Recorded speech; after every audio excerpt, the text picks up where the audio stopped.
하나님 말씀은 에스라서 2장 64절부터 70절 말씀까지입니다. 에스라서 2장 64절부터 70절입니다. 제가 봉독합니다. 온 회중의 합계가 42,360명이요 그 외의 노비가 7,337명이요 노래하는 남녀가 200명이요 말이 736이요 노새가 245요 약대가 435요 나귀가 6,720이었더라.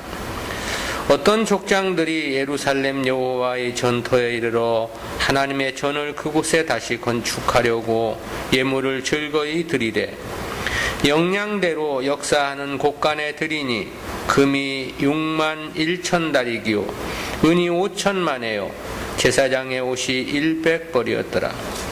이에 제사장들과 레위 사람들과 백성 몇과 노래하는 자들과 문지기들과 느지님 사람들이 그 본성들에 거하고 이스라엘 무리도 그 본성들에 거하였느니라. 아멘.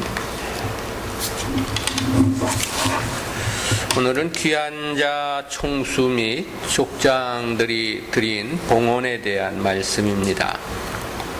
본달락은 1차 귀한 자들에 대한 서술을 마감하면서 귀한 자들의 총수와 성전 재건을 위해 드려진 족장들의 예물에 대해서 보도해주고 있는 부분입니다.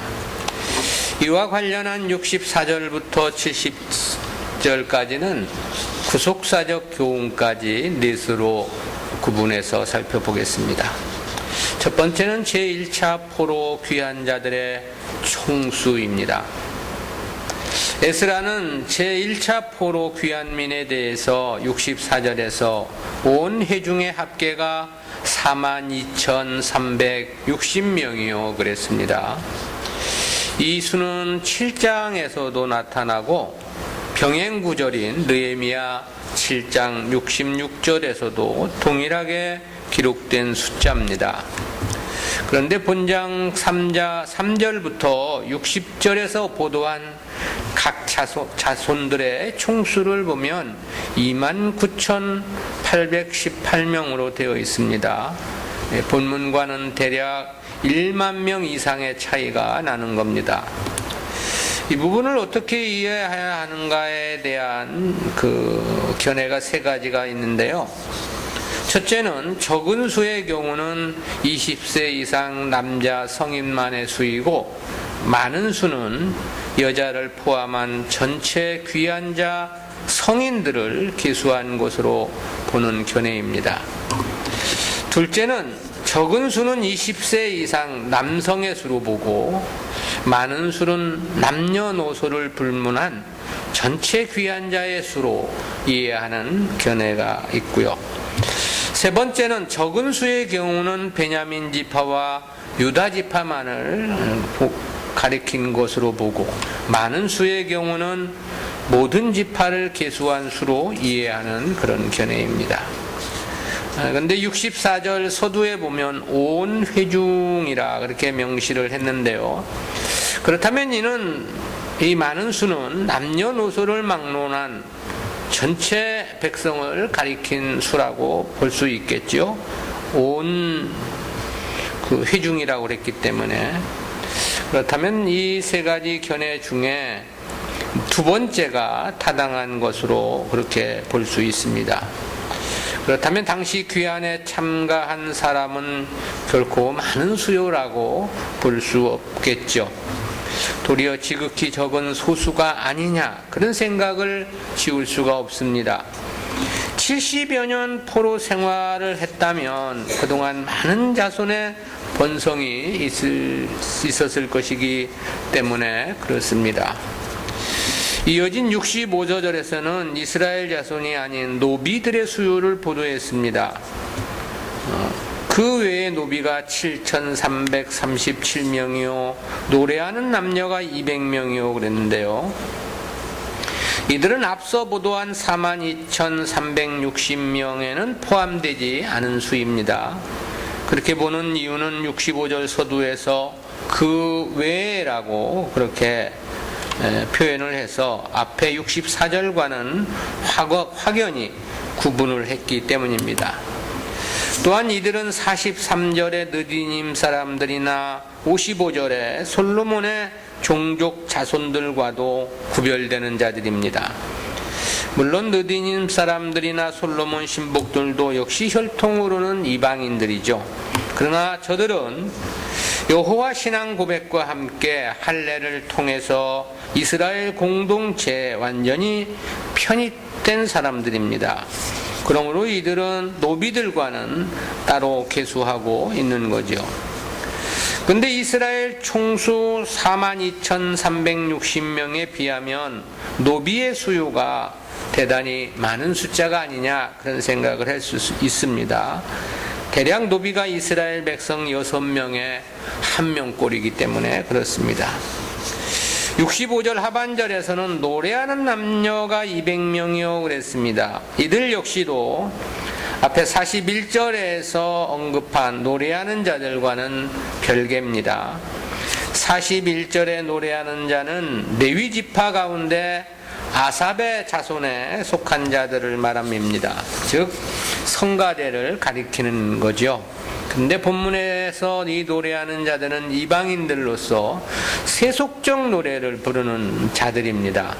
이들은 고대 근동의 보편적인 풍습에 따라서 혼례나 상례 혹은 기타 행사시 고용되어서 노래를 부르는 자들입니다. 때문에 역시 41절 아삽의 자손과는 구별하여 소개하고 있는 것이고요. 이어 에스라는 귀환한 이스라엘이 소유한 짐승들에 대해서 보도를 했는데요. 66절 67절입니다. 말이 736이요 노새가 245요 약대가 435요 나귀가 6720이었더라 그랬습니다. 이는 당시 짐을 지고 나르는 동물들을 가리킨 거죠.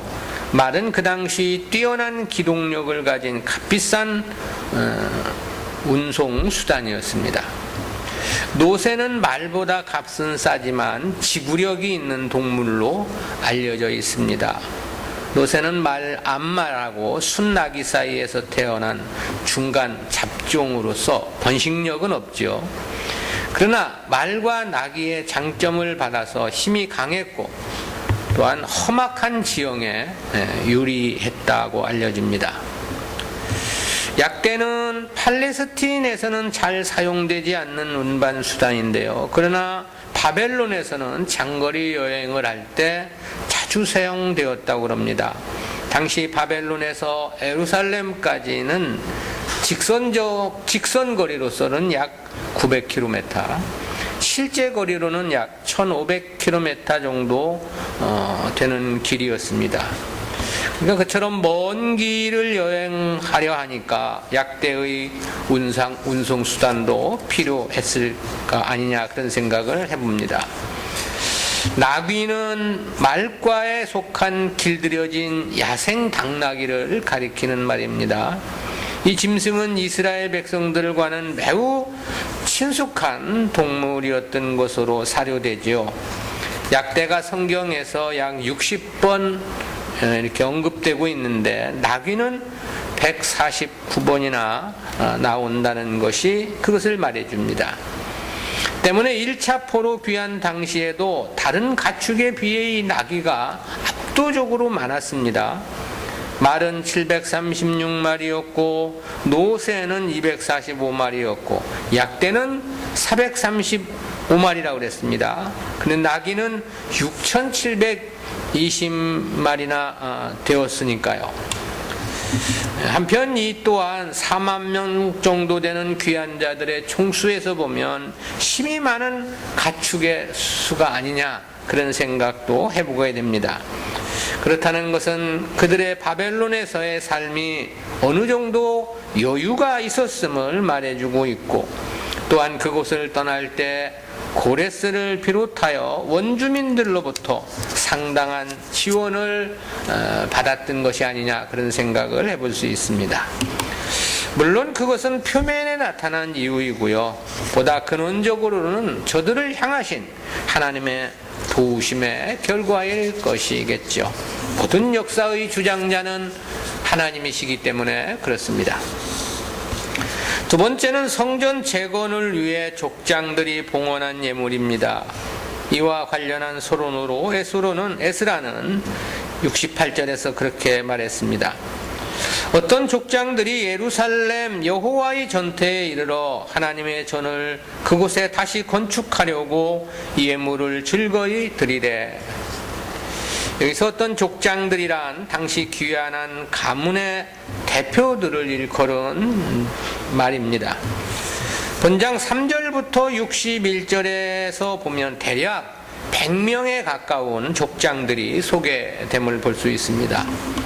근데 이들이 예루살렘에 이르렀을 때 누구보다도 먼저 솔선수범해서 하나님께 예물을 바치는 모범적인 헌신을 보였다는 거죠.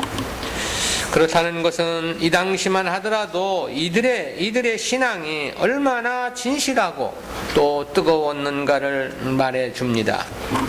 자신들의 가정을 세우는 일에 앞서 성전 재건을 위한 예물을 먼저 드렸다는 것이 그렇습니다. 여호와의 전터란 과거 예루살렘 성전이 세워졌던 곳을 지칭함이죠. 즉 예루살렘으로 돌아온 저들은 가장 먼저 불타고 회파된 성전을 찾은 것이었죠. 그렇다는 것은 저들의 귀한 목적 중 가장 대표적인 것이 성전 재건이었다는 것을 말해주고 있는 거고요. 황폐한 고토로 돌아와 불타버린 성전 앞에 서게 된 저들의 마음은 온갖 감회가 교차했을 것입니다. 아마도 저들은 과거 조상들의 죄악으로 폐허가 된 성전을 바라보며 자신들은 결코 하나님 앞에 그와 같은 죄를 답습하지 않겠다는 각오도 새기지 않았을까. 그리고 지금은 황폐화된 상태이지만 다시 재건될 성전을 생각하며 사명도 새롭게 다졌을 것이 아니냐, 그런 생각도 해봅니다. 때문에 저들이 가장 먼저 하나님께 예물을 즐겁게 드렸던 것이겠죠.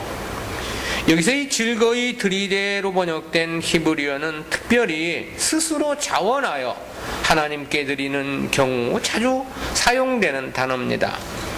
역대상 29장 5절에 보면 다윗이 성전 건축을 위해 자의로 헌납함을 말했을 때 이 단어가 사용되기도 했고요. 또 본서 1장 6절에서는 원주민들이 귀한민들을 물질로 도왔다는 문장에서도 이 단어가 사용이 됐습니다. 이러한 용례를 보면 당시 족장들이 얼마나 기쁜 마음으로 봉헌을 했는가를 짐작케 하죠. 진정한 신앙이란 바로 이와 같은 것이라고 말할 수 있겠습니다. 멀고 먼 길 수개월을 고생해서 예루살렘에 도착한 저들이었습니다. 그렇다 해서 저들이 하나님 앞에 어떠한 응분의 대가를 원한 것이 아니었습니다. 오히려 드려 헌신코자 함이었다라는 거죠. 그것은 저들이 가장 먼저 예루살렘에 도착하여 성전 재건을 위해 봉헌을 했다는 것이 그것을 말해주고 있는 거지요.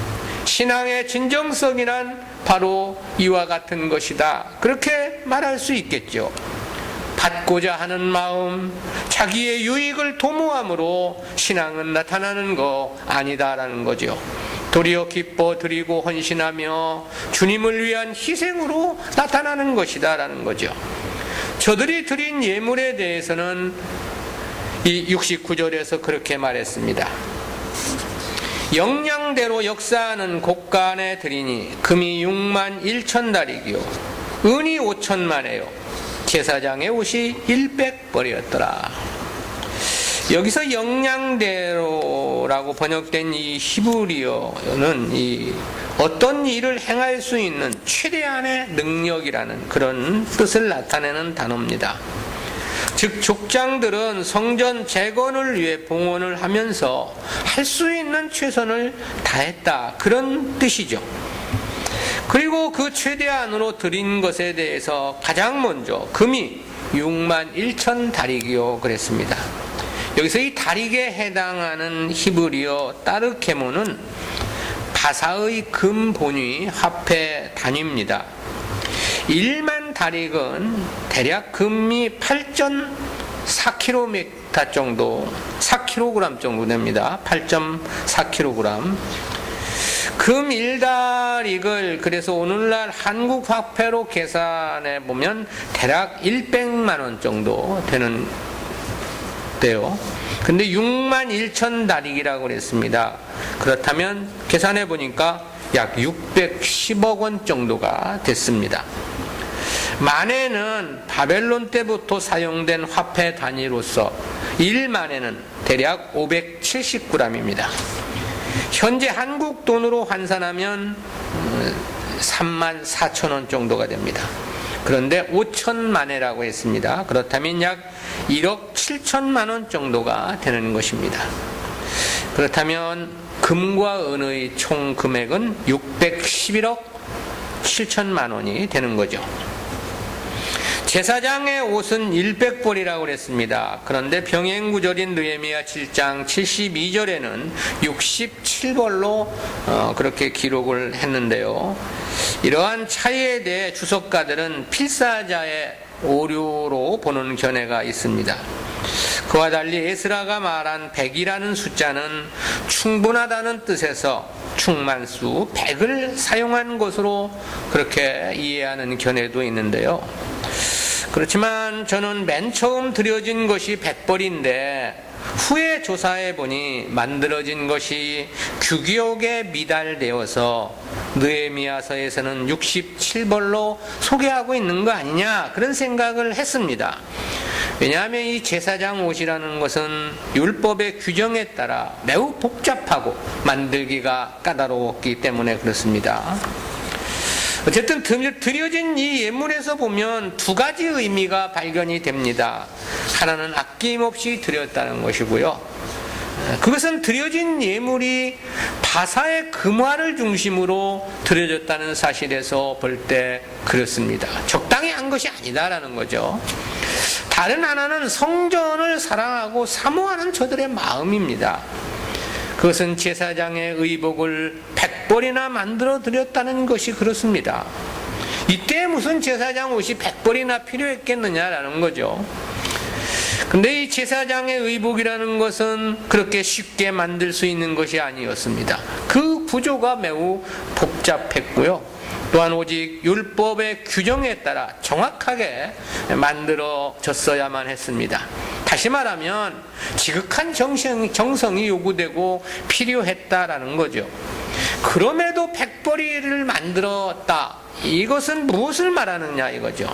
그만큼 하나님께 대한 예배의 회복을 바랐다는 것이고, 그것은 그만큼 하나님을 사모함과 사랑함이 뜨거웠음을 말해주고 있는 거 아니겠느냐라는 거죠. 세 번째는 귀환한 사람들의 거주지에 대해 보도한 말씀인데요. 70절은 본장의 결론입니다. 제1차 포로 귀환자들의 수요와 드려진 예물에 이어 저들이 거주하게 된 정착지를 밝혀준 말씀입니다. 이에 제사장들과 레위 사람들과 백성 몇과 노래하는 자들과 문지기들과 느디님 사람들이 그 본성들에 거하고 이스라엘 무리도 그 본성들에 거하였느니라 그랬습니다. 본문에서 보면 귀한 자들의 정착지를 둘로 구분을 해서 말씀하고 있음을 볼 수 있습니다. 하나는 제사장, 레위 사람, 백성 및 노래하는 자들, 문지기와 느디님 사람들을 한 부류로 묶었습니다. 그리고 이들을 본성에 거했다 그렇게 말을 했고요. 또 예루살렘에 거주한 이 이야기는, 본성에 거했다는 이 이야기는 예루살렘에 거주했다는 표현으로 그렇게 보입니다. 왜냐하면 대부분이 성전과 연관된 사람들이기 때문에 그렇습니다. 그리고 다른 하나는 이스라엘 무리를 하나로 묶고 그들도 자신들의 본성에 거하였다 그랬습니다. 이들은 자신들의 출신지로 흩어져 거주한 곳으로 사려고 됩니다. 즉 성전과 밀접하게 관계된 사람들은 예루살렘 성내와 그 주변 가까운 곳에 거주한 것으로 보여지고요. 그리고 나머지 사람들은 자신들 조상들의 거주지, 자신들의 본성으로 돌아가 정착을 했다, 그런 뜻이죠. 그리고 이는 약 200여 년 전 이사야 선지자의 예언이 성취되었음을 말해줍니다. 이사야는 이사야서 44장 26절부터 28절에서 포로 귀한 자들이 자신들의 성읍으로 돌아가 황폐화된 성읍들을 재건하고 거주할 것을 예언했기 때문에 그렇습니다. 하나님의 말씀의 위대함을 느끼게 되는 대목이죠. 하나님의 말씀을 가볍게 취급해서는 안 되는 이유이기도 합니다. 우리는 이러한 이스라엘의 포로 귀환의 역사를 통해서 5가지 구속사적인 교훈을 생각해 봅니다. 첫 번째, 시대마다 진정한 신앙인은 그리 많지 않았다라는 교훈입니다. 이는 귀한 자들의 수요가 그리 많지 않았다는 사실에 담긴 교훈입니다. 이때가 유다 1차 포로 때로 치면 대략 70여 년 가까운 세월이 지난 때이고요. 북이스라엘이 아수르에 의해 포로되어 간 때로 치면 200년 가까운 세월이 흐른 때입니다. 따라서 대부분의 성경학자들은 많은 수의 인구 증가가 있었을 것으로 이해를 하고 있죠. 그리고 생활의 기반도 확고히 잡고 있었을 것으로 추론이 됩니다. 에스더서에서 보면 이스라엘 백성들은 어느 한 도시에 집중하여 모여 산 것이 아니었습니다. 바벨론 127도에 흩어져 살았던 것으로 그렇게 추측이 됩니다. 그렇다는 것 역시 민족의 번성을 반영하는 거 아니냐라는 거죠. 그런데 돌아온 귀한 자 총수가 겨우 4만 2천여 명이라고 하는 것은 무엇을 말해주는가? 역시 이때도 진정한 믿음의 사람은 그리 많지 않았다라는 거죠. 특히 이때는 이스라엘의 선민 회복이란 하나님의 약속이 이루어지는 때였습니다. 때문에 하나님의 특별하신 섭리와 은혜가 있었음이 명백하고요. 그럼에도 불구하고 이 정도의 숫자였다는 것은 너무 왜소했다는 생각을 지울 수가 없다라는 거죠. 그러나 오늘 우리가 사는 시대는 더더욱 그럴 것임은 너무나도 자명합니다. 왜냐하면 지금은 말세에서도 주님 오실 날이 가까운 시대이기 때문이죠. 창세전 선택된 하나님 백성들이 대부분 구원에 이른 상태입니다. 남은 자가 없는 시대일 수밖에 없는 것입니다. 그러므로 오늘 우리는 다수를 원해서는 안 되는 것입니다. 혹여 두세 사람이라 하더라도 말씀에 아멘 한다면 거기서라도 감사함으로 주의 일에 충성을 다해야 하는 거죠. 적다고 두 손 놓고 있어서는 안 되는 것입니다. 없다고 나 몰라라 해서도 안 되는 거겠죠. 어차피 어느 시대나 믿는 자는 적었고 오늘 우리 시대는 더욱더 그럴 수밖에 없는 까닭입니다. 그런데 작다고 안 하면 어찌 하겠느냐라는 거죠. 없다고 안 한다면 어떻게 하겠는가라는 거죠. 평생에 주님 기뻐하시는 삶은 행할 수 없을 것이기 때문에 그렇습니다. 두 번째로는 하나님의 역사는 소수들에 의해 성취되어 간다는 교훈입니다. 이 역시 소수에 의해 성전이 재건되고 선민 회복이 이루어졌음에서 깨닫는 교훈입니다. 당시 바사국에 있는 이스라엘 민족 전체가 귀향을 했다면 이스라엘의 재건은 보다 쉽게 이루어졌을 것입니다. 성전 재건은 BC 516년에 완공이 되었죠. 그러니 이때로부터 21년이 걸린 셈입니다. 성곽 재건은 BC 444년에 완공이 되죠. 그러니 무려 100년 가까운 세월이 걸린 것입니다. 그렇게 오랜 세월이 걸린 것은 역시 소수 인원이었기 때문이 아니겠느냐라는 것이죠. 전 민족은 아니라 하더라도 보다 많은 사람들이 힘을 합했다면 그만큼 회복은 빨랐을 것이다 라는 거죠. 그러나 믿음의 일이란 그렇게 다수를 통해서 이루어지는 것은 아니다라는 거죠. 복음이 이스라엘에서 이방으로 확장되는 중차대한 역사에서도 보면 주님은 겨우 12사도만을 선택하셨습니다. 시리아, 갈라디아, 소아시아, 유럽, 헬라, 로마에 이르기까지 전 세계로의 복음 전파 역시 그랬습니다. 보다 많은 사람들이 동원이 됐다면 그만큼 더 수월했을 것이라는 것은 일반적인 상식인 거죠. 그러나 하나님은 오직 바울 한 사람을 중심으로 그 역사를 이루심을 우리가 볼 수 있겠죠. 따라서 소수라 하여 주눅들거나 기죽을 이유는 없는 것입니다. 더 큰 감사로 주님을 위해 헌신해야 하는 거죠. 어차피 일한 대로 상을 받는 원리라면 소수는 천금 같은 은혜라고 말할 수 있습니다. 그만큼 그들은 특별히 선택된 존재들이기 때문이고, 그러기에 그에 상응한 영광의 상금 역시 특별할 것이기 때문에 그렇습니다. 10사람이 할 수 있는 일을 혼자서 해야 했다면 그만큼 힘은 더 들겠죠.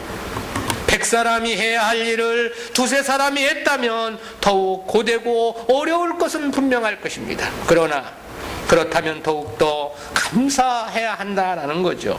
그야말로 그것은 보다 특별하게 하나님에 의해 선택된 존재들이기 때문에 그렇습니다. 어차피 생명의 길은 좁고 협착해서 많은 사람들이 가지 않을 것이라고 말씀을 했습니다. 때문에 주님은 성도들에게 사람들이 가지 않는 그 좁은 길을 선택할 것을 말씀을 하셨죠. 거기에다가 우리가 살고 있는 시대는 구속사의 마지막 끝점입니다. 적을 수밖에 없고 적어야만 하는 것입니다.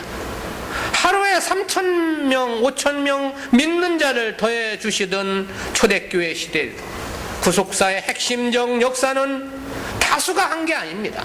소수가 감당을 한 것입니다. 오늘 우리 시대는 더욱더 그럴 수밖에 없는 시대라는 것이죠. 적으면 적을수록 더 큰 감사로 주님의 역사에 충성을 다해야 하는 거죠. 적은 것은 낭패가 아닌 것입니다. 나만 손해보고 나만 희생하고 끝나는 것이 아니다 이 말입니다. 도리어 더 큰 은혜를 받는 찬스이며 기회인 거죠. 어차피 하나님의 역사는 어느 시대나 소수의 사람들에게 맡겨졌고 그것은 그들에게 보다 큰 영광의 상급이 약속되어 있기 때문에 그렇습니다. 세 번째, 성도는 무엇보다 하나님 섬김을 가장 우선해야 한다는 교훈입니다. 이 부분 역시 예루살렘으로 돌아온 족장들이 가장 먼저 성전을 찾고 예물을 드렸음에서 깨닫는 교훈입니다. 70년 가까이 버려져 황폐화된 도시로 돌아온 저들이었습니다. 따라서 저들에게 가장 우선적으로 필요했던 것은 무엇보다 저들의 삶의 터전이었겠죠. 왜냐하면 인간이 살아가는 데는 먹고 자고 쉴 수 있는 이 거주 공간이라는 것은 가장 우선적으로 요구되는 것이기 때문에 그렇습니다.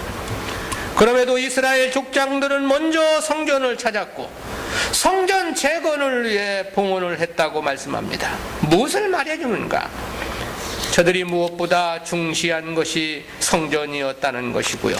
자기 가정보다 우선한 것이 하나님의 성전이었음을 말해주고 있다라는 거죠. 성도의 삶은 이러해야 한다라는 것. 실제 성도에게 있어 이보다 더 중요하고 우선해야 하는 일은 없는 것입니다. 왜냐하면 성도는 금생을 위해 사는 사람들이 아니기 때문에 그렇죠. 하나님의 나라, 영생을 위해 사는 사람들이기 때문에 그런 것입니다. 때문에 주님은 자기 부친을 장사하고 따르겠다는 제자에게 그렇게 말씀을 하셨죠. 누가복음 9장 60절입니다. 가라사대 죽은 자들로 자기의 죽은 자들을 장사하게 하고 너는 가서 하나님의 나라를 전파하라 하시고, 또 가족과 작별하고 주님을 쫓겠다는 사람에게는 그렇게 말씀하기도 하셨습니다. 누가복음 9장 62절입니다. 예수께서 이르시되 손에 쟁기를 잡고 뒤를 돌아보는 자는 하나님의 나라에 합당치 아니하니라 하시니라. 진실로 하나님의 나라에 합당한 사람은 주님 뜻과 주님 섬김을 가장 우선하는 사람이다라는 거죠. 우리가 믿음의 일을 심히 존중히 생각하고 가장 우선해야 하는 이유입니다.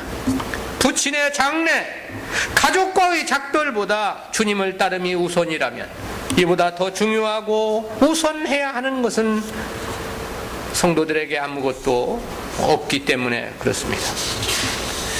네 번째, 신앙이란 받음으로가 아니라 드림으로 평가되는 것이라는 진리입니다.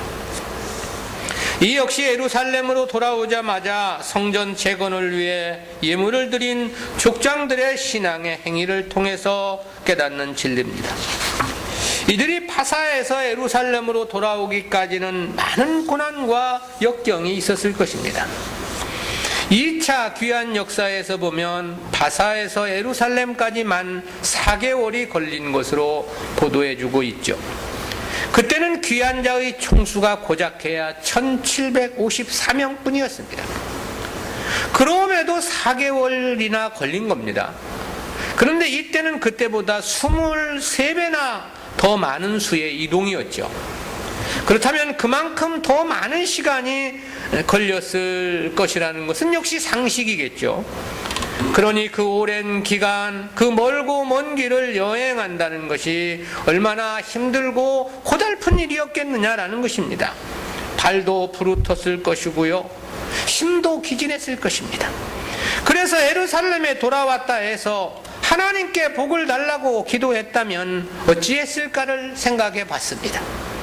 그래서 이젠 하나님의 큰 능력의 도우심으로 힘들이지 않고 성전도 성읍도 성벽도 건축할 것을 기대했다면 어찌했을까를 생각해 봤습니다. 그렇다면 과연 그것을 믿음으로 평가할 수 있겠느냐라는 거죠. 이들의 신앙의 진정성이란 그럼에도 불구하고 가장 먼저 성전 재건을 위해 아낌없는 복원을 했다는 사실에 있는 거 아니겠느냐라는 것입니다. 바로 이것이 이들의 하나님 섬김의 진정성을 말해주는 것이다라는 것입니다.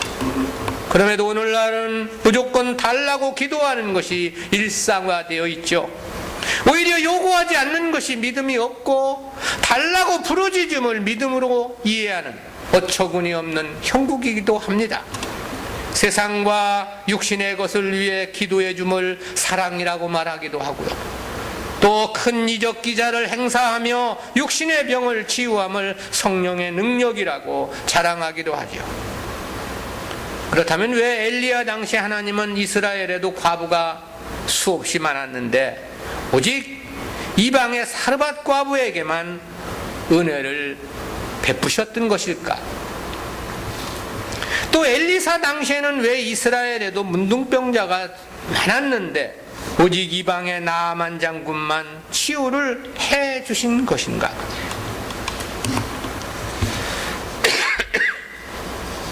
만약 오늘날 교회들이 하는 행태에서 보면 주님 당시에는 병자도 없어야 하고 가난한 자도 없어야 할 겁니다.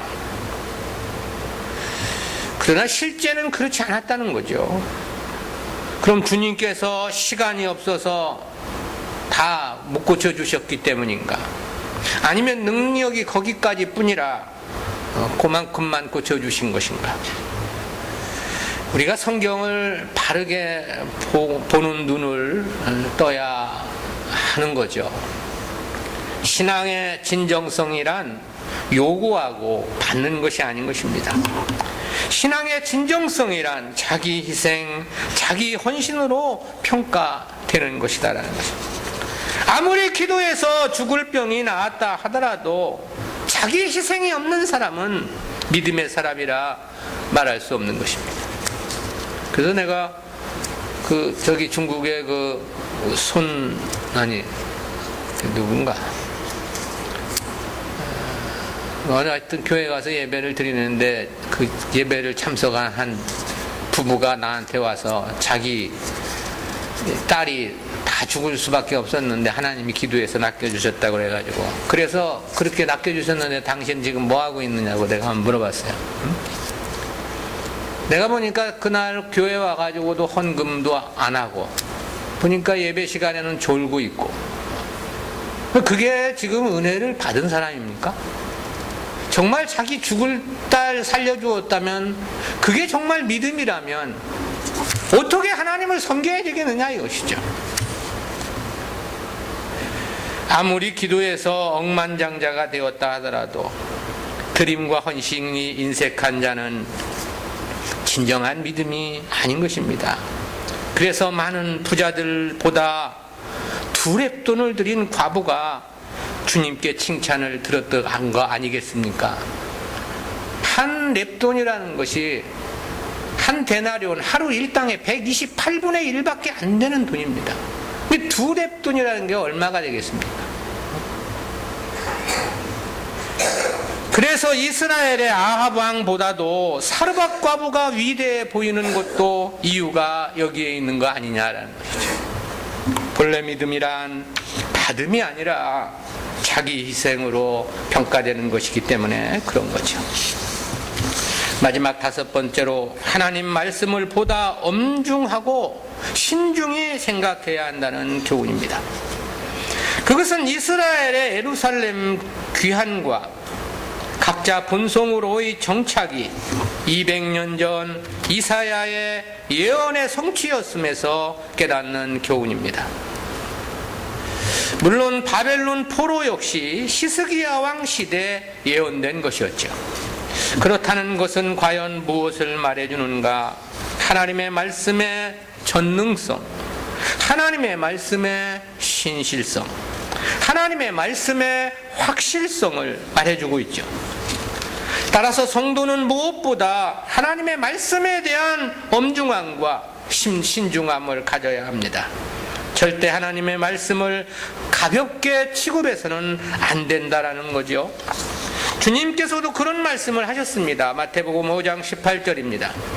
진실로 너희에게 이르노니 천지가 없어지기 전에는 율법의 1.1획이라도 반드시 없어지지 아니하고 다 이루리라. 여기서 1.1획 할 때 1은 하나를 가리키는 말입니다. 이는 가장 작은 소수 단위를 말함이죠. 점이나 획도 마찬가지입니다. 이는 헬라어나 히브리어 중에서 가장 작은 단어를 가리키는 겁니다. 그렇게 작은 점, 획 하나라도 절대 패하지 않고 반드시 이루어짐을 말씀하신 것입니다. 생명의 길은 좁고 협착해서 많은 사람들이 가지 않을 것이라고 말씀했습니다. 때문에 사람들이 가지 않는 그 좁은 문으로 들어갈 것을 말씀하셨죠. 이 말씀은 점도 아니고 획도 아닙니다. 그러니 더욱더 이루어질 수밖에 없을 것입니다. 다수를 추구해서는 안 되며 다수를 성공이라 생각해도 안 되는 이유입니다. 주님은 하나님과 재물을 겸하여 섬길 수 없다고 말씀을 하셨습니다. 무엇을 먹을까, 무엇을 마실까, 무엇을 입을까 하지 말라 말씀하셨죠. 이런 것들을 구하는 것은 이방인들이라고 말씀하셨습니다. 이 역시 1.1획이 아닙니다. 점과 획에 비하면 심히 긴 장문의 말씀입니다. 그런데 교회가 육신과 세상 것을 구한다면 얼마나 하나님의 말씀을 무시하고 가볍게 취급하고 있는 것인가를 우리는 짐작해 볼 수 있겠죠. 주님의 이름으로 귀신을 쫓아내고 주님의 이름으로 많은 권능을 행했다 하더라도 불법이라고 지적을 하셨습니다. 주님의 이름으로 행했음에도 불법이라면 그 어떤 행위도 합법일 수 없는 것입니다. 그뿐이 아니죠.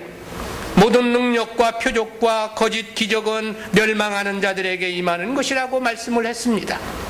진리의 사랑을 받지 않은 자들, 구원함을 얻지 못한 자들이라고 말씀을 했습니다. 이 역시 1.1획에 비하면 심히 길고 긴 장문의 말씀입니다. 그럼에도 오늘날 교회들은 성령의 능력이라며 귀신을 내어 쫓고 병을 고친다고 난리들입니다. 얼마나 교회가 하나님의 말씀을 업신여기고 우습게 취급하고 있는가를 우리는 깨달아 알아야 합니다. 하나님 말씀에 설마란 없는 것입니다. 하나님 말씀에 그래도 사람인데라는 그런 생각은 금물인 것입니다. 사랑이라는 이름으로 말씀을 적당히 얼버무려서도 안 되는 것입니다. 인본주의적인 생각으로 말씀을 자의 해석해서도 안 되는 것입니다. 말씀을 가볍게 생각하고 함부로 적용하는 것보다 더 크게 망하는 일은 없는 것입니다. 오직 말씀에 대한 바른 깨달음과 오직 바른 말씀만을 우리는 이야기할 수 있어야만 합니다. 필히 그래야 하는 이유, 성경이 그렇게 말씀을 하고 있기 때문이죠. 계시록 22장 18절 19절 말씀입니다. 내가 이 책의 예언의 말씀을 듣는 각인에게 증거하노니 만일 누구든지 이것들 외에 더하면 하나님이 이 책에 기록된 재앙들을 그에게 더하실 터이요, 만일 누구든지 이 책의 예언의 말씀에서 제하여 버리면 하나님이 이 책에 기록된 생명나무와 및 거룩한 성의 참여함을 제하여 버리시리라. 우리가 행하는 행동들, 우리가 하는 말들이 과연 하나님의 말씀에 합당한지 꼼꼼히 살펴야 합니다. 말씀은 1.1획도 변치 않고 반드시 이루어지는 것이기 때문에 그렇습니다. 기도합니다. 사랑의 하나님, 은혜를 감사합니다. 오늘도 귀환을 선택한 이스라엘 백성들, 그 멀고 먼 길 예루살렘에 도착하여 자기들의 거주지보다 성전을 찾아 하나님 앞에 봉헌한 이스라엘 백성들의 믿음을 생각해 보았습니다.